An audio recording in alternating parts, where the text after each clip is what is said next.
Why do you think you got this award? What have you done in your constituency to justify it? Well, it's an incredible honour to have been nominated at all, and then to win it is such an incredible thing. Given that, I never thought I would be an MP, to be perfectly honest. I was elected a little bit unexpectedly, not through lack of hard work, but just because the majority was so huge. And I approach the work that I do in this House, first and foremost, with the people of Oxford, West and Abingdon in the front of my mind. During the election, they were adamant that they did not want Theresa May's version of Brexit, and that has, in a city that relies on the science and university sectors, really is to the heart. And I now get stopped in the street and begged, please stop what's going on. So some of it is definitely to do with that. But the other community issues that I've been raising are literally anything that comes to my door. So whether it be universal credit, which was rolled out early in my constituency, and my office has had to deal with the front line of those issues, to housing problems, to helping students get the help that they need in school through special educational needs, through mental health issues that that are ubiquitous across the country, and children's mental health services in particular, all those sort of campaigns. And then at a very, very local level, there is nothing that I bat away from my office, and I was really clear that anything that you come with to me, I will take seriously, and I will take up on your behalf. And whether or not I can influence it directly or not, it doesn't matter. I think my job is, if you get so exasperated that you get to the point that you seek out your MP, you deserve someone on your side. And so that's the attitude I've taken to this job, and it's an enormous privilege to do it. And do you think that the issues that young people are dealing with in your constituency, they're very complex. Very. And sometimes you must think, I can't solve this one. You can't, and the purpose of and I never thought I could. I've never been hubristic in that way. It's never down to one person.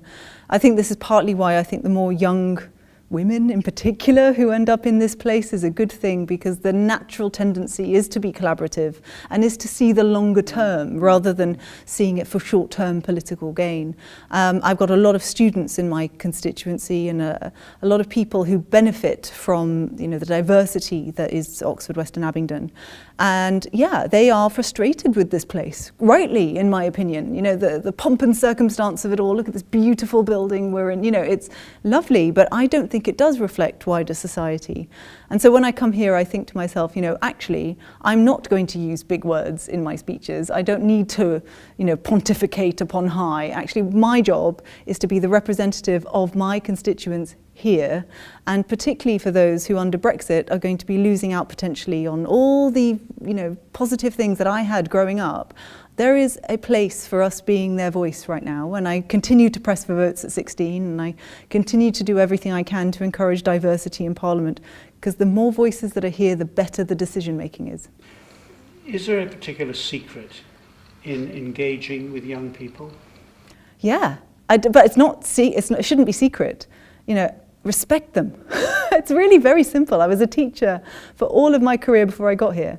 And no matter their age, and whether they be 6 or 16, actually young people are deserving of respect.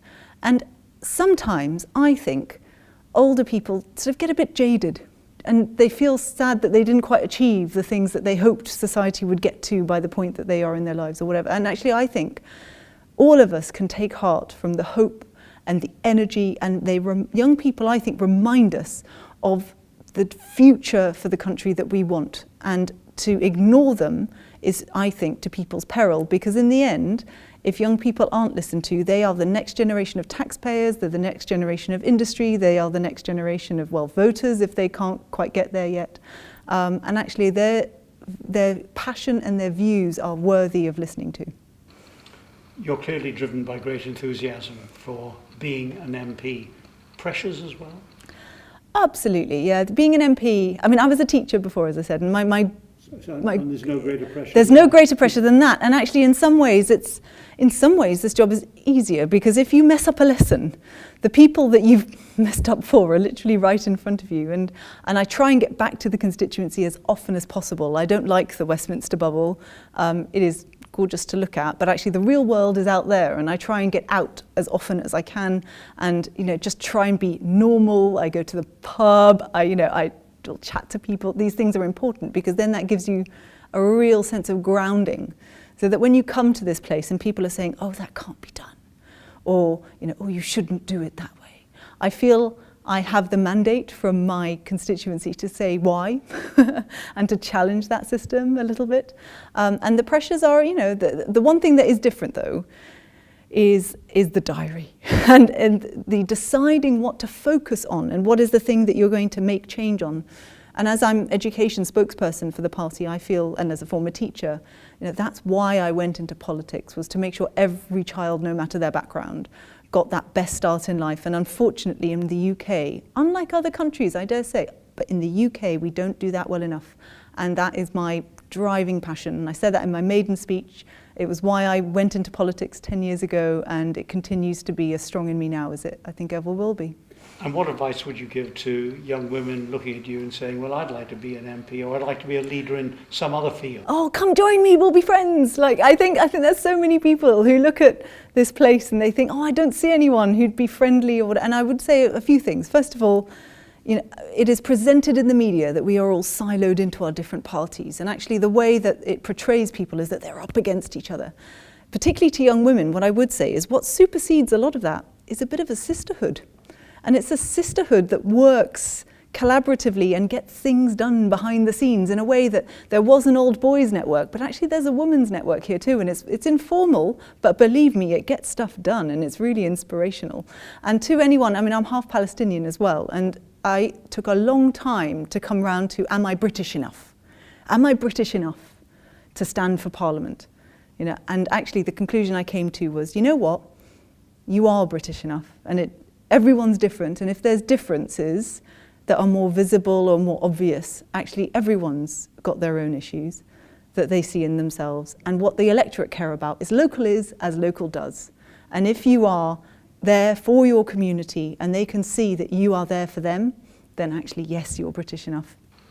And the one bit of advice that you would give to someone, maybe in your constituency, who comes from deep disadvantage, is really feeling down and out and feeling there's no way that I can get any help for the issues and the problems that surround me, what would you say to that person? Well, I would say you're not alone, and there's, you may think that you yourself are suffering alone, and probably that's not the case. And if you can, get in contact. Get in contact with your local representatives, not just your MP, but also your local councillor, whoever you might trust. There's also amazing organisations like the Citizens Advice Bureau and local charities. And actually what I know from my constituency is that there are so many people who want to help, but I would encourage people I know it's really hard to reach out, but there are people there who will listen. And I can promise that if you contact me, if I can't solve your problem, I will endeavour to do everything I can to make sure that someone who can will. Layla Moran, thank you very much. Thank you.